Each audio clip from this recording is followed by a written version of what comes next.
Hi guys, నేను మీ శ్రీనుని. మీరు AP 10వ తరగతి సప్లిమెంటరీ పరీక్షలకు సిద్ధమవుతున్నారా? అయితే ఈ వీడియోలో పూర్తి టైం టేబుల్ మరియు ముఖ్యమైన వివరాలు సులభంగా చెప్తాను. వీడియోనైతే ఎక్కడా స్కిప్ చేయకండి. ఏపీ 10వ తరగతి సప్లిమెంటరీ పరీక్షలు మే 25, 2026 నుండి ప్రారంభమై జూన్ 4, 2026 వరకు జరుగుతాయి.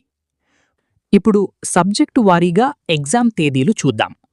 మే 25 first language, May 26 second language, May 28 English, May 29 maths, May 30 physical science, June 1 biological science, June 2 social studies, June 3 first language paper 2, June 4 OSSC language papers.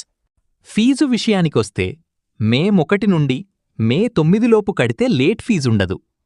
Late ఫీజుతో కలిపి కడతామంటే మే 25 వరకు కట్టవచ్చు. లేట్ ఫీజు 50 రూపాయలు కలిపి కట్టాలి. రీకౌంటింగ్ కోసమైతే ఒక్కో సబ్జెక్టుకు 500 కట్టాలి. రీవెరిఫికేషన్ కోసమైతే 1000 రూపాయలు కట్టాలి. వీడియో మీకు నచ్చినట్టయితే మా ఛానల్ను సబ్స్క్రైబ్ చేయండి. వీడియోను లైక్ చేయండి. మీకేదైనా డౌట్ ఉంటే కామెంట్స్లో అడగండి.